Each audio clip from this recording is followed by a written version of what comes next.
Coach, tell us about Wyoming. What do you know about the Wyoming offense? Yeah, their head coach is an old school, fundamental football, hard-nosed guy, and it breeds throughout his team, his roster, his offense. They want to run the football first. Like to get downhill. They'll use bigger personnel groupings, especially on early downs, to try to establish the run game. They do a good job of mixing up zone and gap schemes. They don't put the ball in jeopardy. When they do put it in the air, the quick, concise reads. Like to get the ball out on the perimeter, with sprint outs and nakeds and get the quarterback out of the pocket a little bit. So they do a good job. Their run game matches up with their play action game. They do a really good job of mixing up personnel groupings and trying to get you to have to match those groupings and be able to get into different pictures out of those different personnel. Is there any film at all on the quarterback that transferred from Utah State? What are you seeing from that kid? Yeah, I've seen Utah State film. He is athletic. He can extend plays with his legs. He's got a quick delivery. It seems like when he knows where to go with the ball, he gets it out on time and he's accurate. And that's sort of what we've seen from the catalog of film we've got from Utah State. Right, you're probably going to have a lot of new starters on your defense, but guys who are older, who've played for you before, like Zeke, Kendall, Taz. What are you excited? What are you looking for Saturday when those guys get on the field in kind of bigger roles? Just to see what we've been seeing in practice, just the consistency of playing, play in and play out, and just doing their job. That first game, there's going to be jitters. Guys have the tendency to go try to find plays instead of letting the game come to them.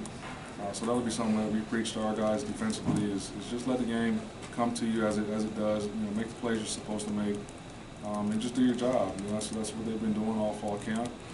And so I'm looking forward to seeing a clean game. Obviously you worry a little bit about tackling that first week, but we've done a good job in scrimmage situations of getting guys down and playing fast. And so that's what we're looking for from the staff standpoint on what to expect from the players. Did training camp help you maybe resolve some of those starting positions that you have to fill? How do you you're going into the first game where you're at in that process? Yeah, I think I like the core group of guys we got. We're running with the ones and the twos. We've seen improvement from guys that we needed to see improvement from, and guys are playing fast and communicating and executing at a high level. And that's what we're looking for, and that's what we've gotten coming out of fall camp. Ryan, do you feel like you've adequately been able to prepare for Wyoming, considering all the personnel changes that they've had in this offseason, maybe more than anybody in the country? Yeah, so you tend to look at more scheme than you do actual production. Sure. They've stayed pretty true to their identity over the years, even with some staff turnover. So that's what we've been looking for is, what are we getting out of certain personnel groupings, what type of plays do they like to run out of certain sets. They'll plug and play guys, that are new or inexperienced on the roster. I'd be hard pressed to believe that their identity is going to change a whole lot. So that's what we've been focusing on. With the addition of T-Rob or Shadman both back in practice, how do you feel the depth in that room, kind of defensive tackle? Yeah, we feel good. Coach James has done a great job of mixing those guys in and really developing those new guys and getting them to play with the type of technique and fundamentals that we play with on a consistent basis. I'm glad that those two guys are on our roster and they've added depth and added some competition into that room, and that's elevated the level of play in that room. And I'm excited to watch them play this fall. I think there's a lot of promising potential of what Keith and Johnny can be in those spots. Just what do you expect from them? What do you kind of see as what they can achieve? Yeah, I expect Keith and Johnny just to be Keith and Johnny. We don't need them to be any more or any less. How they play and who they are plenty good enough for what we need them to do defensively. They add experience, they add some competitiveness to that room. Both of them are very athletic, very strong, and they got to win and own the line of scrimmage for us to be successful defensively.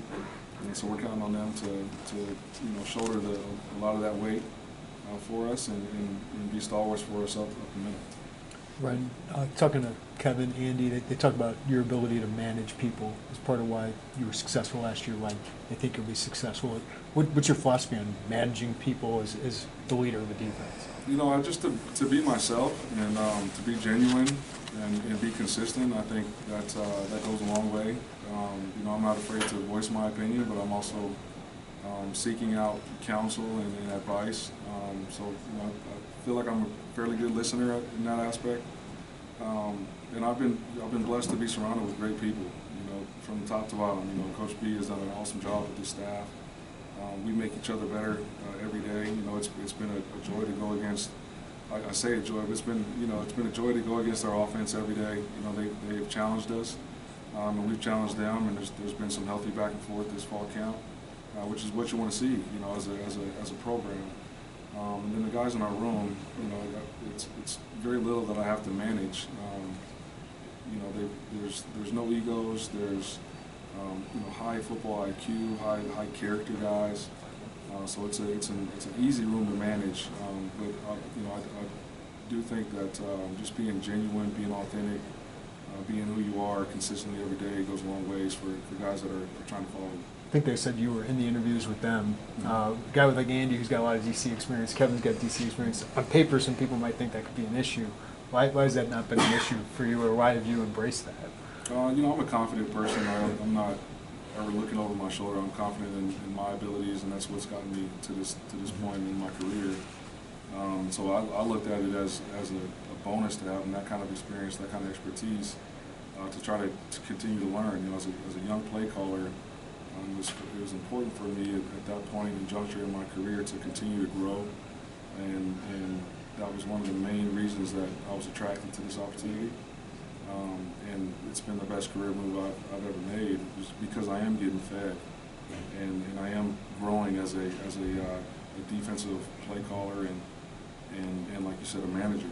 And those guys are you know, helpful and pivotal in that aspect. Coach Titus Swen is their feature back this year. He's over 800 or almost 800 yards rushing. What kind of back is he, and what are some challenges for the defense to slow him down? Yeah, he's hard to bring down. You know, he does a good job of following the tracks of his offensive linemen. You know, he's a one-cut, get vertical guy. You know, he's got low center of gravity, wide base. So we'd have to do a good job of wrapping him up and having a high-level pursuit to the football. What's the biggest, round, maybe most important change as you've transitioned from 3 weeks of camp to game week?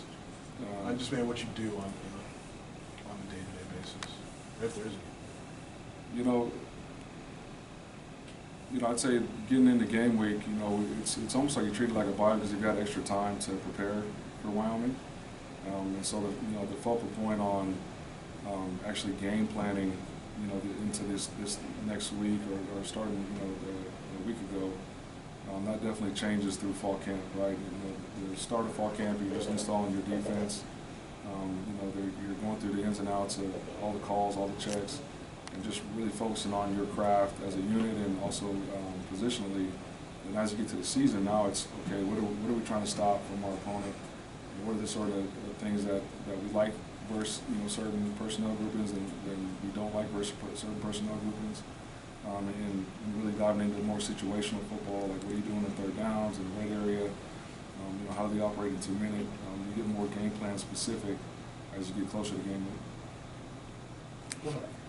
No, go ahead. Sorry if you're going to ask this, but we've heard a lot about like players like Matt, or maybe even just some guys who maybe would be like number 2 or below on the depth chart, but they've impressed the level that they have.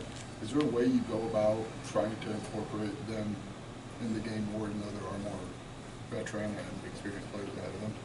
No, you know, in my mind, you got your starters, and those guys are going to play. You know, Sidney Brown is going to play until Sidney Brown can't play. You know what I mean?